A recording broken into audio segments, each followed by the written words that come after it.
કેશોદમાં ગણેશોત્સવ નિમિત્તે આહિર મહારાસ આકર્ષણનું કેન્દ્ર બન્યું।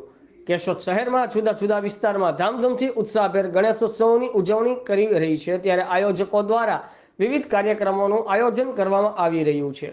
કેશોદના જોલી પાર્ક વિસ્તારમાં વાતે ગાતે ગણેશ ચતુર્થીના દિવસે જોલી પાર્ક યુવક મંડળ દ્વારા ગજાનન ગણપતિ દાદાની આકર્ષક કલાત્મક મૂર્તિની સ્થાપના કરવામાં આવી છે। જોલી પાર્ક આયોજિત ગણેશોત્સવમાં દ્વારકા ખાતે યોજાયેલ મહારસનું આયોજન કરવામાં આવ્યું હતું, ત્યારે જોલી પાર્ક વિસ્તારમાં વસવાટ કરતી આહિર સમાજની બહેનો પરંપરાગત વસ્ત્રો દાગીના પહેરી મહારાસનું રિદ્ધિ સિદ્ધિના દાતા ગણપતિ દાદાના સાનિધ્યમાં યોજવામાં આવ્યો હતો।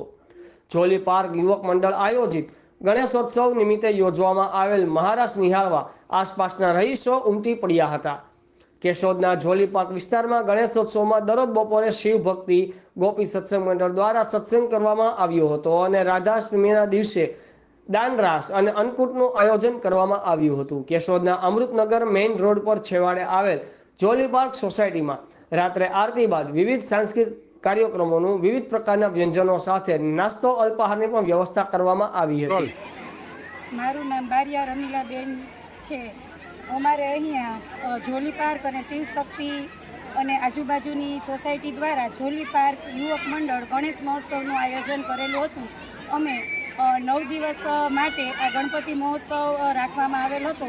આજે આ મહોત્સવનો 8મો દિવસ છે અને આજે બધા બહેનોએ નક્કી કર્યું હતું કે આહિરના ડ્રેસમાં આવી અને મહારાસ કરવો, તો આજે અમે બધા બહેનો આહિરના ટ્રેડિશનલ ડ્રેસમાં આવેલા અને ખૂબ સરસ રીતે મહારાસની ઉજવણી કરી અને રોજે રોજ અમે બધા બહેનોએ અને ભાઈઓએ તેમજ બાળકોએ ખૂબ જ મજા કરી અને આનંદ અનુભવ્યો। આ અમારા જોલી પાર્ક યુવક મંડળ ગણેશ મહોત્સવ નિમિત્તે રોજે રોજ બધા બાળકોને 4-5 જાતના નાસ્તા તેમજ બધા મોટા સભ્યોને પણ સરસ મજાના સમૂહ નાસ્તાનું આયોજન કરવામાં આવેલું।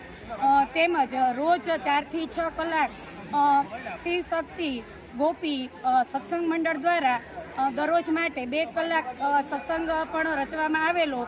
તેમજ રાધાષ્ટમીના દિવસે બધી બહેનો શિવ શક્તિ ગોપી સત્સંગ મંડળ દ્વારા સરસ મજાનું ફૂલ રાસ દાન રાસનું પણ આયોજન કરવામાં આવેલ।